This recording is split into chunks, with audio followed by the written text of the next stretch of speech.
This is episode 161 of the Andrew Hines Real Estate Investing Podcast.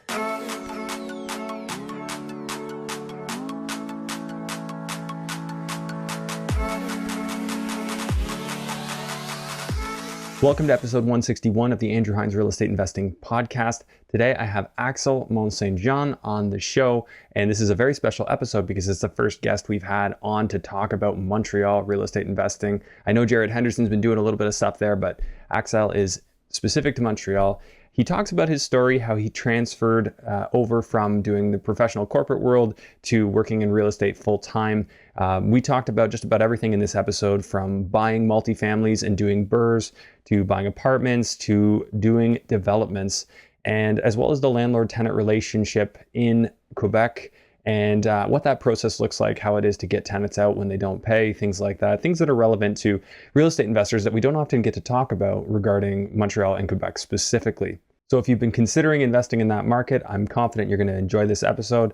And Axel is a wealth of knowledge all the same. Even if you just want to take some of what you've learned from this episode and apply it to where you're investing, I'm confident you'll get something out of it. Before we get into today's podcast episode, I'm having a very special webinar that is happening on Wednesday the 9th, and I'm having a lawyer on specifically to take Q&A about joint ventures. So if you've wanted to get in some questions to a lawyer that specifically works with investors and does a lot of joint venture agreements, you're not going to want to miss this one. So it's Wednesday, March 9th at 7 p.m. Please make sure that you follow the link in the description of this video to register, because the spots will fill up very quickly. The details are in the description below, so please take a moment now and make sure that you register. Without further ado, let's go ahead and get into today's episode with Axel Monsaingeon.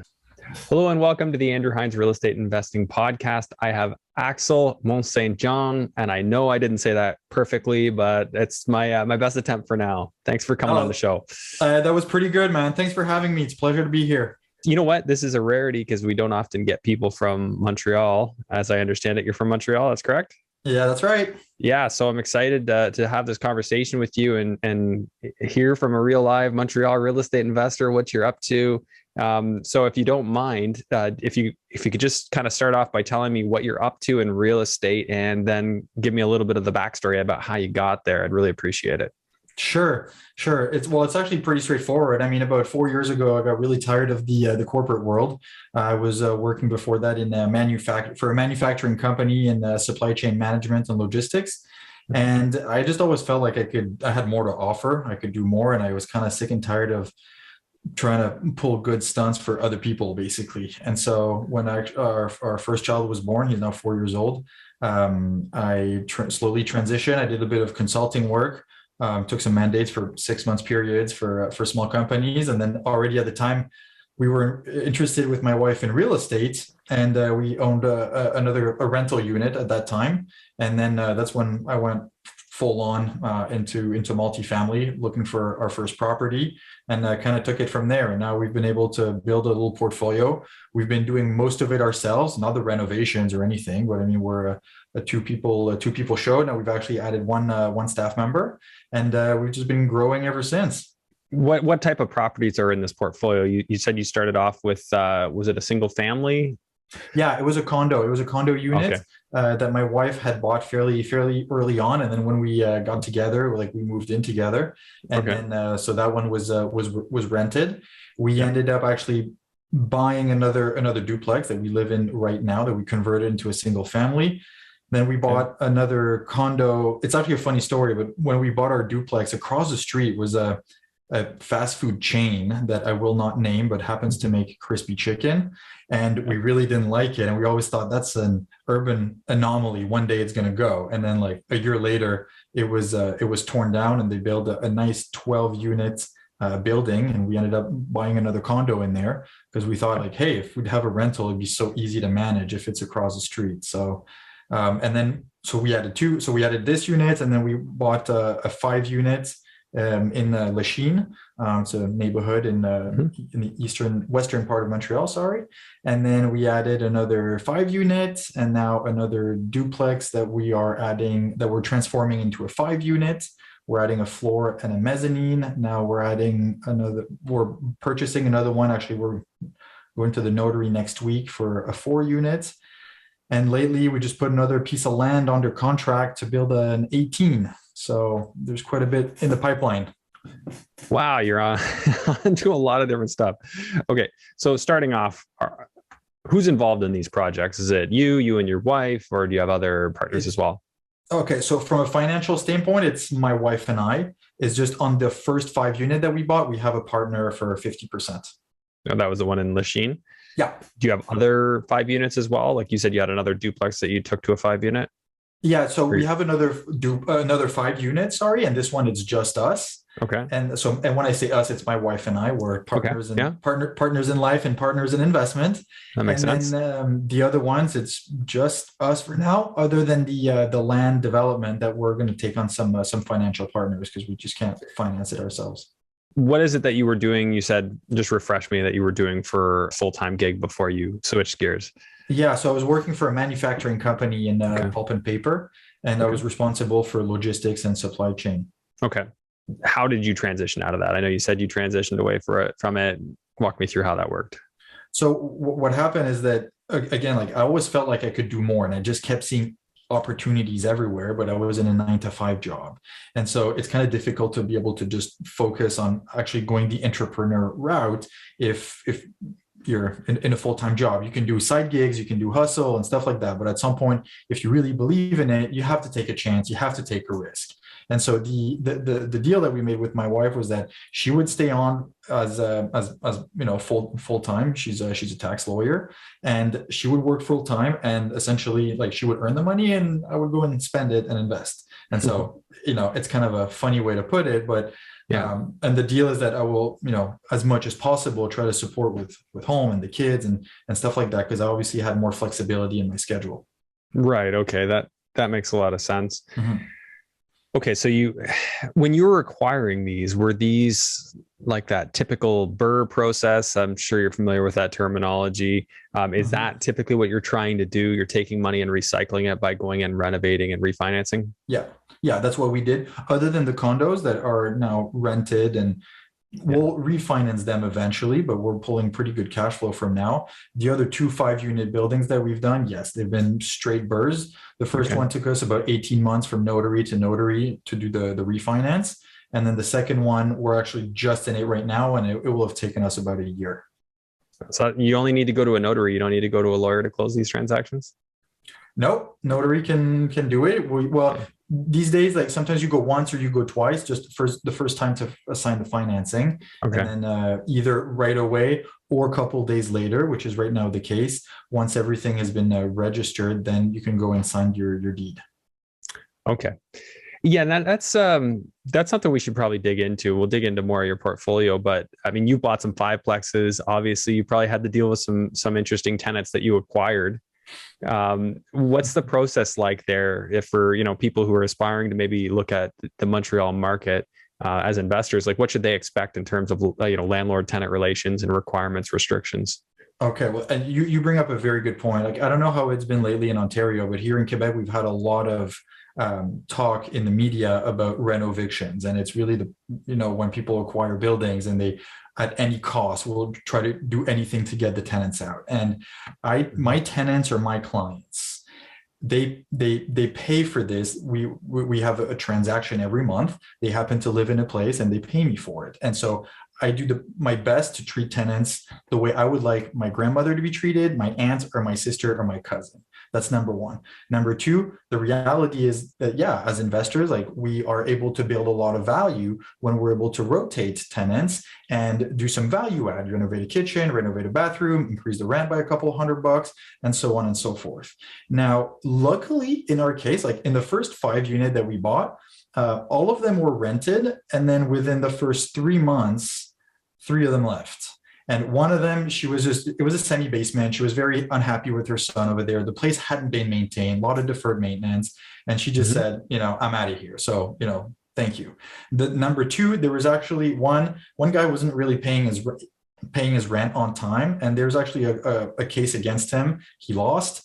And so it's just that the previous owner never enacted it. So I just went to him and reminded him and said, look, leave whenever you want. Basically, it took him 2 months and he was gone. And then the third one had made a point that he wanted to leave to go in British Columbia, and he was really concerned about breaking his lease. And I said, I'm going to make it easy for you. Just give me a month's notice. You can go at any time. And so in that case, it worked out. And then the other two tenants, we still have now, actually, about two and a half years later, and they're still there. The rent is obviously below market, but hey, it is what it is. It's part of the game. Yeah. And I treat them well, and I will give them a Christmas present next week. So yeah. Wow, you're a nice landlord. Do you mind if we work through some of these numbers on that building? Sure, kind of like go through a little case study? Yeah. That particular building that you were speaking of, was that the first fiveplex or the second one that you bought? That's the first fiveplex. And I can run you through the numbers because both of them were pretty much at the refi process. The first one, it was so it's May 2019. So before the big increase due to everything that we know that happened. So we basically found it's in a C neighborhood.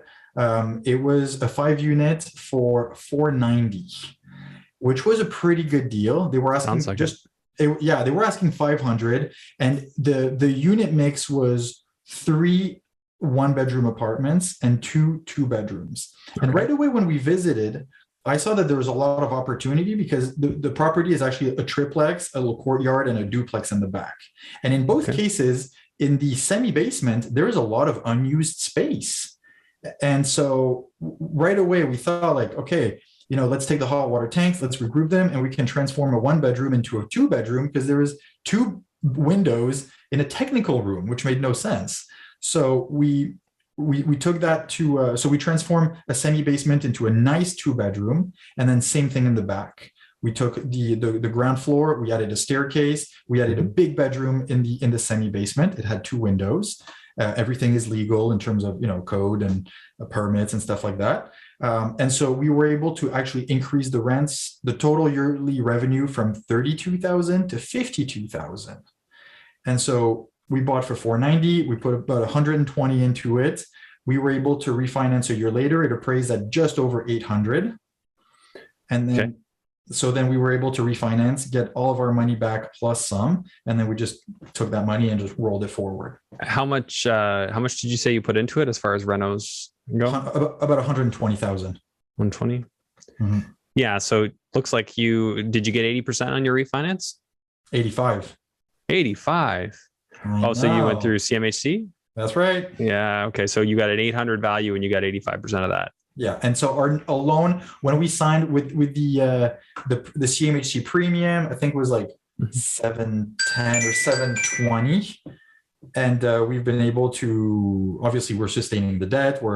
It's actually going super well. Yeah, and so on this property we had a partner for 50%, so we've been able to give this partner all of his money back, plus some, and then we share on the increase. Well, it looks like you took out $70,000. So you got everything back plus $70,000. So those are the kind of deals you got to love. Okay. So you said you got it up to $52,000 a year, which is about $33 a month. What would your property taxes look like on that property? Oh, it's about like 3,800, I think. I don't know the exact number. It actually went down a little bit last year. Okay. I've never heard of that anywhere else.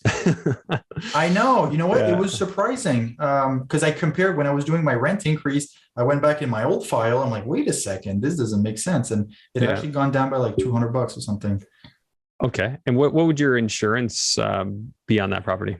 Insurance skyrocketed. We were at about $2,000 a month, and I think now we're like 45. So obviously, like, there is the increase in value, but it's also that, as all your listeners know, like, insurance premiums have exploded lately. So $4,500 per year? Yes. Okay. Maintenance wise, it's an older building. What do you typically budget? We budget. So we're going with the CMHC normalization. So I believe it's $500 a month maintenance per unit.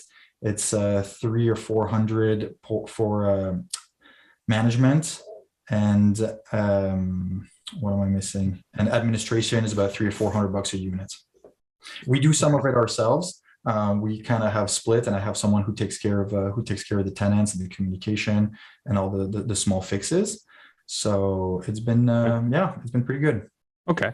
Well, I've just got, so you said they budget $500 a year per unit. So you do $2,500 a year.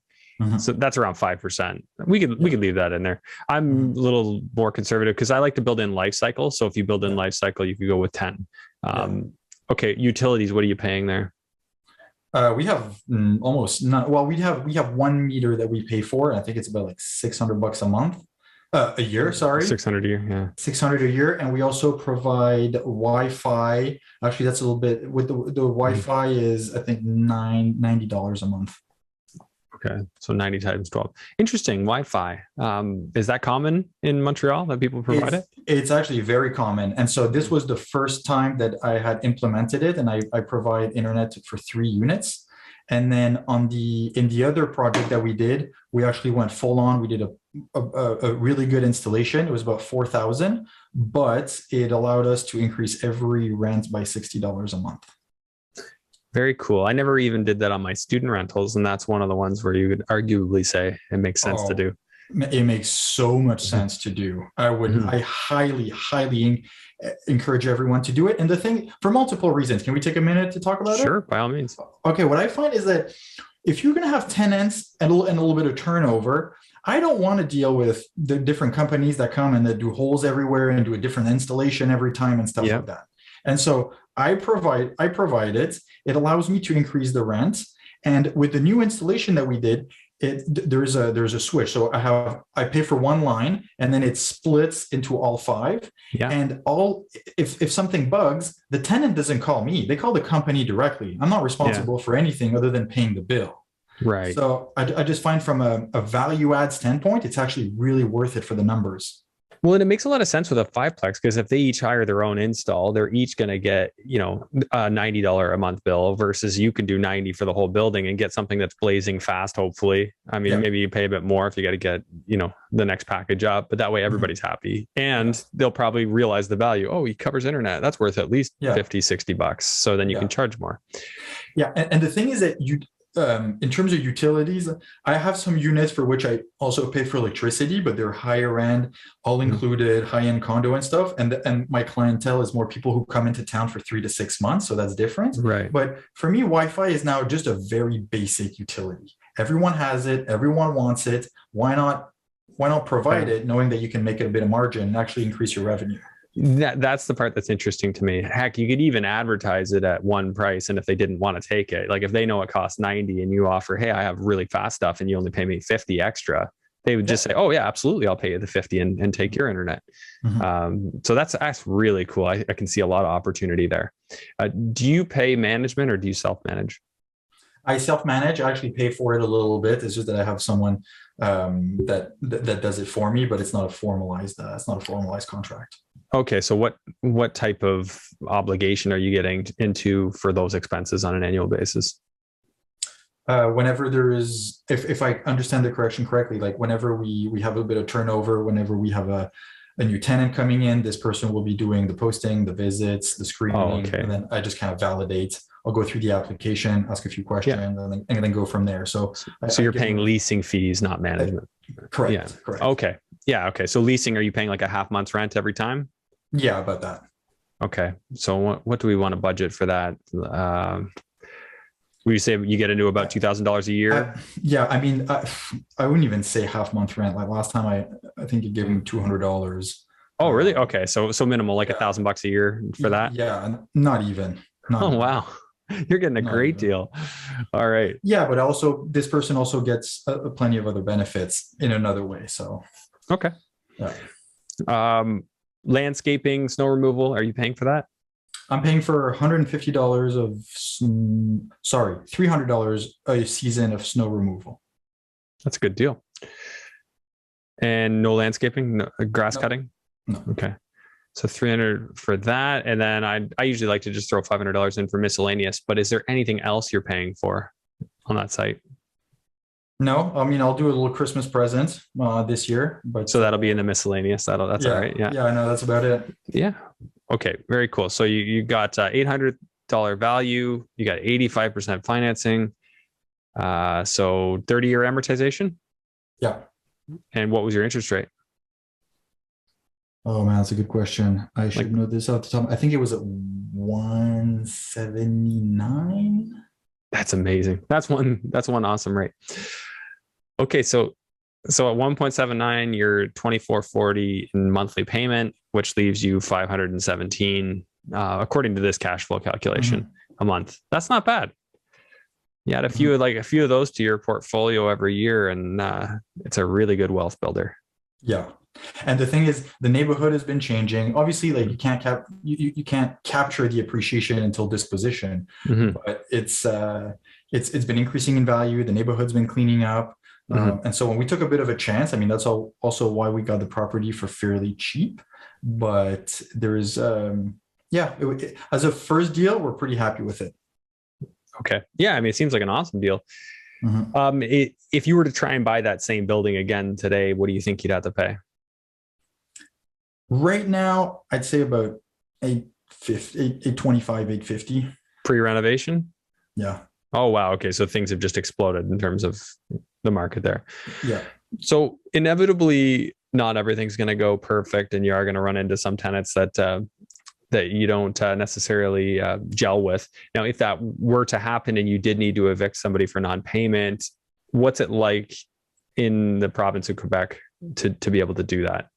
It takes 2 months legally here. So after the third of the month, and this is what I remember. I'm not a lawyer. Everyone is invited to go check. But right. That I recall is that past the third of the month, they're considered late, and you notify them. And then past the 24th or the 25th day of the month, you can open your claim for non-payment. It usually takes about 2 months, and it's very clear. Like non-payment issues are about 80% of the cases that are heard by La Régie du Logement, which is now called the Tribunal Administratif du Logement.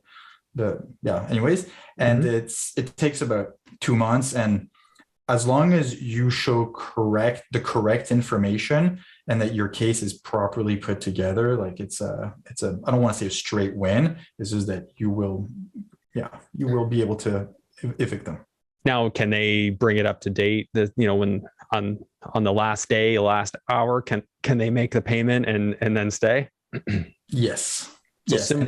It's never happened to me, but I know people who it's happened, and people have been able to drag it or like do a partial payment, which is even worse. Yeah. So it's tough. Okay, so it's similar to Ontario in that regard. And what are the restrictions in terms of increasing rents annually? So there is a barème. There's essentially a worksheet that's provided by the Tribunal Administratif du Logement. You need to put in all of your information, this year's and last year's, and then it's basically like 2.5%, something like that. Okay, well, hey, that's better than Ontario got. I think we're like 1.2 or something for this year. Exactly. It depends from year to year, and it's the reality better than anyone. It makes it tough, and that's why tenants are to be taken care of, whether they're good and bad. It's just you have to respect people, and you have to respect the law. And no wonder, like sometimes people try to use strategies that might be a little bit more aggressive. Yeah, of course. And I think at the end of the day, like I just got into this in my last interview, it's all people and people. You have to understand that you're dealing with people and treat them, like you said before, treat them with respect and dignity, and don't try and mislead them. I know people when they're early on, they'll try all kinds of tactics like that, and you just shoot yourself in the foot. Just be straight shooter with people, be clear with them. If they see that you're honest with them, they'll probably be reasonable with you. Yeah, but if they feel like you're being shifty or doing weird things, then that's where you get into trouble. And going in that direction, you're absolutely right. Real estate is a people business. As much as we're buying brick, we're always dealing with people, whether it's financing, whether it's closing, whether it's your tenants, your contractors, and so on. And one thing I've really seen is that honesty pays. And there's two things I want to mention. One, lately, as I said here, we've heard a lot about renovictions and people using shifty tactics. And these people might have gotten away with it for like a year, 2 years, 3 years, but then it catches up to them and they pay a much, much bigger price. And as an example, like in the second 5-unit that we actually renovated this year, I had one tenant that I had to really negotiate with. And I was just really straightforward with him and said, look, your unit is the one in the worst shape. You shared with me that you're at a moment in your life where you're almost going to retire. I honestly know that you can do better than this place. It was kind of dark. The place needed renovation. He was not very happy there. And we negotiated. I ended up giving him, I think, about 8 months of rent. And for him, it was a big deal to move. So I said, I will organize the truck. I will bring you boxes. You tell me where you want to go. I will pay for everything. And he was very happy. And we had a good handshake and everything. And the irony of that is that one of his friends came to help him move. And the gentleman, we started talking, very well educated, also a real estate investor. He's now retired. And he kind of took me outside and said, oh yeah, he told me what you gave him in terms of compensation and stuff. And I just want to say, like, it's very, I don't remember exactly the word he used, but it was very nice of you. Like, it's very respectable. And my numbers still make sense, even though I paid him $4,000. I mean, it's all good. And it's also goodwill. And I'm a strong believer in karma, and be good to others and good things will happen to you. Yeah. Well, I could definitely see that in the way you speak. And I agree. And I've operated similarly, right? A lot with putting this podcast out there and certainly how I deal with my tenants. And not to say I haven't, made mistakes. I think we all have. And you just kind of realize, hey, I don't want to do business that way. I want to do business completely transparent, as clear as I can be with everybody. Yeah. And and I agree with you. Just good things come of it, right? It doesn't mean you need to monetize or know how you're going to monetize in every single instance. You just keep doing business that way and good things happen. Not to say you don't need to take action, because you do, but that's the other piece of it. Okay. So you had mentioned that you're also now getting your hands in development, which I see as a different skill set. I mean, it's related, but it's a very specific process. And I'm just curious if you can enlighten me as to what brought that about, what your level of understanding is, and what kind of expertise and help you're using in this process. Absolutely. It's a very good question. So it's a bit scary because it's bigger projects, it's bigger amounts, and so on. Basically, what happened in this case is that someone I work with, a bird dog, found a property that wasn't for sale, but that kind of looked abandoned. And it was a small 4 units surrounded by a much larger multifamily. And so he, in the prospection, spoke to the owner and said, yeah, I would sell. I mean, if you bring me an offer that makes sense, and so on and so forth. And so we are now under contract. We're in the due diligence, and it will be our first new build. It's yes, it's scary, but at the same time, the reward is going to be there because the value is really interesting. And I want to use this project as a learning experience, because there are so many people that you need to bring on. I don't have the skill set to do it all. And that's why I'm bringing people who do. For example, I work with someone really, really knowledgeable when it comes to the financing. So right away, when we got the land under contract, said, hey, here's what we have. What could we do? How could we finance it? Tell me all the options. And then I work with someone else who's done a lot of commercial development, and he's got a very strong financial background. And so he helped us build the model. And so surrounding ourselves with knowledgeable people that are way more knowledgeable, who've done it before, strongly helps. And then also, okay, let's start talking to contractors. Let's start to get bids. If we want to build this, what would it take? How long is it going to take? And so on. So it's really about being in the middle and being running the orchestra, but everyone else plays the music. So, and none of these people are financial partners on this deal? No, they're all just people that you have in your network. Yeah. Okay. I mean, they're getting paid for it. Okay. So you're paying them in consultancy roles? Correct. Okay, that makes sense. Yeah, that was the key part, right? Because anyone who tries to go into development blind with no experience is like just asking for a disaster. Yes. So that's, you want to pay experts for sure. Okay, so parcel of land, how big is it roughly? It's 750 square meters, so roughly times that by 10 in square feet. It's just one long rectangle. It's not particularly wide.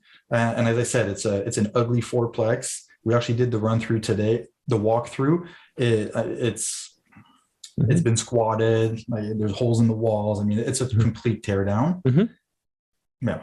Okay. Yeah, I've seen properties like that. Okay, so that's always a good sign if you spot a lot between a bunch of multifamilies. My experience with zoning and development is that planning likes that. They want to intensify in one area. So if you already have tall buildings all around, they're more likely to say, yes, you can do that here. And your zoning's more likely to be appropriate too. Yeah. So was your zoning already appropriate there to do what you wanted to do?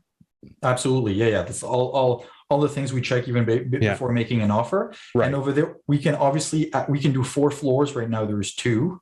Very important is that there is no restrictions regarding the number of units. Well, I was going to ask that. What about floor area? Any restriction on that? No. No, so no density restriction at all, as much as you can fit within the setbacks. So you have to maintain your setbacks. Do you have a parking requirement per unit that you have to achieve? So I'm so glad you asked that question. We used to, and there is some plans that we have that date back from 2019. But since then, the regulation has changed, and we had 7 indoor parking spots, and we can now entirely get rid of them because the city is trying to discourage the use of car. So we can actually add 2 more units in semi-basement. So it's still in the talks whether we're going to maybe keep a few, but for sure we're getting rid of at least an entire section. How many units do you feel that you can achieve reasonably? 18. So 18 units, and would there be a market with no parking? Like, are people content with that? Yeah, I mean, so you don't need that. You can park on the streets very easily, and then it's located in between 2 streets that have a lot of public transportation, buses that go to the metro, and so that's why we're going to see if maybe we could add a bit of outdoor parking on the side. It's still to be debated, and that's one of the conversations that we're having right now with the architect. What did you pay for the actual parcel of land? We have an offer. I'm kind of reluctant to share because we're in due diligence. Oh no. If you haven't done it yet, that's fine. So you haven't firmed up yet. Okay, no, we haven't closed. Okay, but is it a firm deal? Like, you are going to be closing 100% certain? I mean, if everything checks out in the due diligence and so on, yeah. And our closing was supposed to be by the end of May 2022. So that leaves us some time. And part of the negotiation with the seller is that he's going to be responsible for the demolition. Ooh, that's interesting. Okay. Yeah. So did he ever initiate this process himself?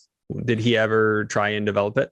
Yeah, he did. He has a construction company that does a lot of public works, and he does that on his spare time. He's developed like other 6 unit, 8 units project, and this one he bought from a gentleman that he knew. He wanted to start in end of 2019. It got delayed, and then the pandemic happened, and so on. And that's why he said, like, it's not particularly for sale. If we can find an agreement, I'll sell it to you because I have other projects. And so because he already has a company that's able to do it, that's why he's responsible for the demolition, because he's got excavators, he's got dump trucks and stuff like that. So that's also what we worked out in the offer.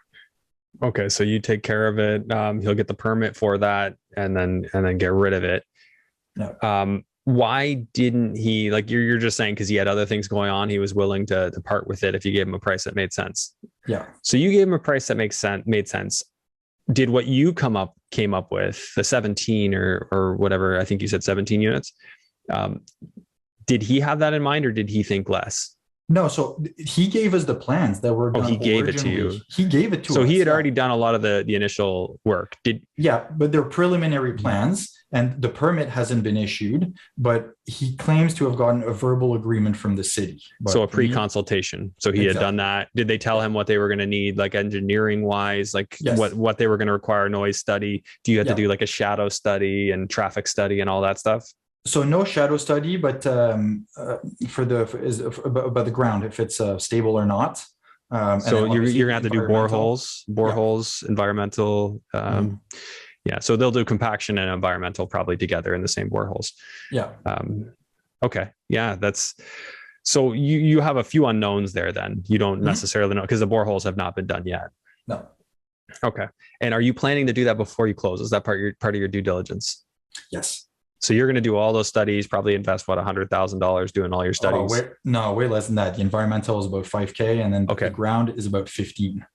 15? Okay, so you're 20 grand. Yeah, so I don't know where I'm getting 100. So no noise study, no shadow. Don't have to do that. Don't have to do traffic. Okay, so you're much less. Yeah. Okay, and no character study. What's character study? Like heritage, character. They're not. Oh, sorry. So no, this building to be demolished is not heritage. It's nothing. It's just and they don't want you to blend so sometimes I've had to do this before. I had to do a neighborhood character study. They wanted me to look at all the other houses and make sure that my design matched with all the other houses, like fit in. It's like interior design, but for your neighborhood. Yeah, but for the outside. So no, and that's where because we're going to be updating the plans from 14 to 18 units, we're going to go back to the city to get a pre-assessment. And it's at that stage that usually if they want to make if they want us to make a few changes, they'll let us know, but it's rather straightforward. Okay. So you're risking minimal here, 20 grand to see if this works. Do you have like, you may not want to share specifics, but maybe you can give me a ballpark of what you think the potential is, kind of low to high in terms of a profitability on a project like this? So that's the thing. Like, actually, today we went to do the evaluation for the property as it is. It's going to depend a lot on what the evaluation comes back at. Okay. Now, with the model that we ran, in terms of development fee and profitability, we were about at 7-8%, which is pretty low. Usually, like if it's below 10, like forget about it. Okay. The thing is that, and it's also going to depend on how we structure it, because some investors are not interested in with such a low number. I'm building a portfolio. I'm investing for the next 30 years. 10 years from now, am I going to be making money? Absolutely. Yeah. Will I regret doing it 10 years from now? Absolutely not. So, yeah, at some point you got to start somewhere. So this is a keeper. That's what you're saying. Like you're not planning to sell it, but if you were to sell it, you'd be a 7 to 10% profitability. Yeah. And that's out of all your costs, like total cost of project, including acquisition. Correct.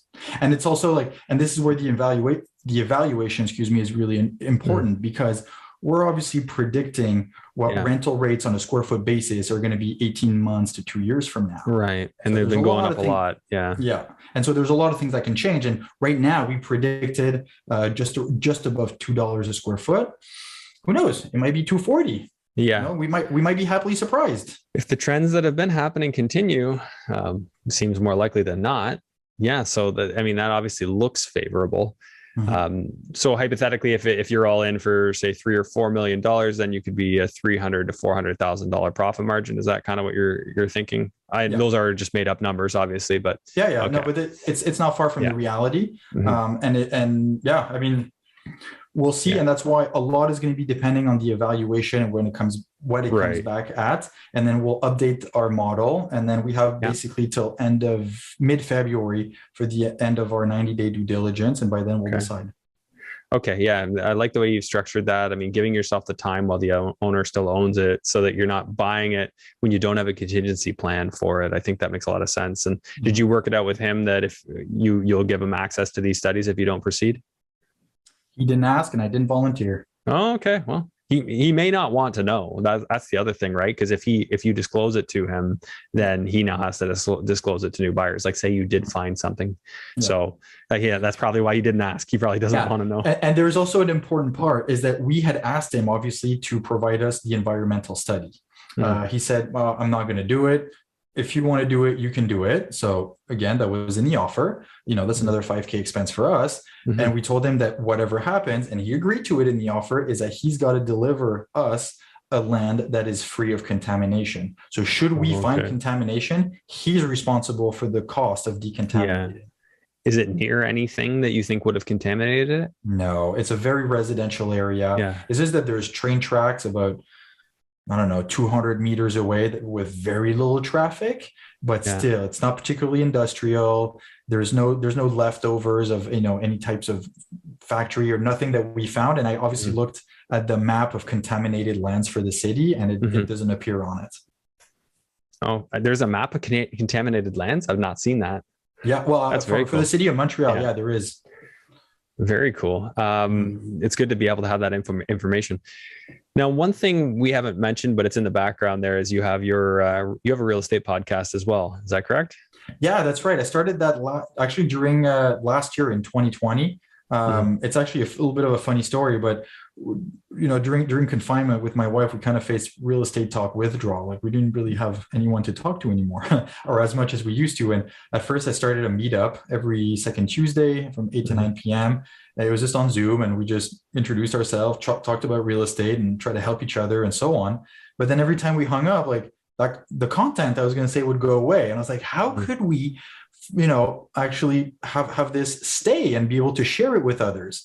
And started a podcast. And throughout the real estate journey, I've been meeting so many people that actually have an interesting story to share as investors, or been meeting some real estate professionals that are real experts at their niche. And I always thought, like, wouldn't it be great to create a platform where we can interview people and then other people can learn from it? I've listened to hundreds of hours of podcasts, and I wanted to give that opportunity to other people. And there is almost nothing in Quebec. Yeah, like I don't hear much from Quebec. Like it's hard to get information on it. I don't believe that their real estate information is shared as much either. So in terms of statistics for the market and such, never quite as easy to find. So on that note, what are you seeing there? I mean, it's probably similar to the rest of Canada, but I mean, in terms of what's happening to property values year over year, and you know, where you're seeing opportunity and where you see opportunity kind of being more of a challenge. Okay, there's people who say, oh, prices are so high, there's no opportunities. They're just not looking properly. There's opportunities everywhere for multiple reasons.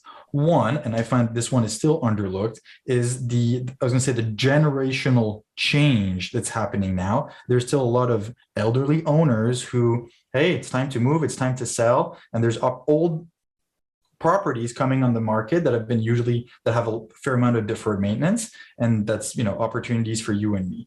Now, during obviously a year and a half, there was a lot less immigration. So there's been a big shift here in the local market where a lot of tenants were able to move and not necessarily find rent that was cheaper, but they've been able for the same price to go from a 1-bedroom to a 2-bedroom. So that allowed for like a redistribution of tenants and units. And also, like, obviously there's been a huge demand. A lot of people have, you know, took money out of the stock market and other investment. I've been wanting to replow it into something durable, and real estate is one of those asset classes. So there's a lot of money chasing deals right now. So I foresee that there's going to continue to be opportunities. Is that margins have thinned because it's a lot more competitive. You have to, I wouldn't say work twice as hard to find good deals, but almost. And also, you know, at least on the multifamily, it started to plateau a little bit. It's been increasing for the last couple of years. And now, like, since this summer, it's been starting to slow down, which isn't necessarily a bad thing. And it also corresponds to the interest rate increases, obviously. So it's going to be interesting. And now there's also a lot of investors that have just been looking in urban centers: Montreal, Quebec City, Gatineau, Sherbrooke, Three Rivers, and so on. And so now they're actually spreading a little bit more. They're going to second and third tier cities just because a lot of people have moved out of those urban centers, and there's a lot of demand for smaller cities with good quality of life. So I know investors that are now going to, you know, smaller cities and developing some 12-unit buildings over there because there's demand. Yeah, it's similar to what's happened here then, really. I mean, people saw there was more opportunity in smaller cities, so they transitioned. A lot of the smaller cities, like, the prices have just been pushed up like crazy because they were less expensive than the main city. But, you know, that's the pattern just keeps perpetuating, and then obviously everything's continued to go up. And who knows how, you know, I'd like to say there's no precedent for this, but there is, I think, if we go far enough back in history, and it's concerning. But you know what, we can't stop moving. We gotta keep putting our money to work. So we'll keep navigating. But anyways, Axel, I'm saying that right? Yeah, absolutely. Okay. It's been really nice chatting with you. Where would we want to send people if they wanted to follow you or learn more about you? Sure. Thank you for the opportunity. So they can check out realestateeffect.ca. That's our website. Our podcast is called The Very Real Estate Effect. You can find it on Spotify, iTunes, and so on. And otherwise on Instagram or LinkedIn, wherever they want. And you can just reach out and give me a shout. I'll be happy to have a conversation. Any parting words of wisdom before we wrap up? Yeah, for everyone who's listening, investing in real estate is sometimes a little intimidating and scary. You just need to get started. It's not going to be perfect. Your first deal might be a little bit of a mess, but hopefully it'll get you addicted. You'll get a foot in the door. Take action. Awesome. Couldn't have said it better. All right. Well, thank you so much. And I'm glad that we've had a chance to meet, and I'll look forward to staying in touch. Sounds good. Thank you very much, Andrew. Thanks for tuning in to today's episode. Please make sure to share this episode far and wide. Help it help more people. I really appreciate you tuning in. I'll see you on the next one.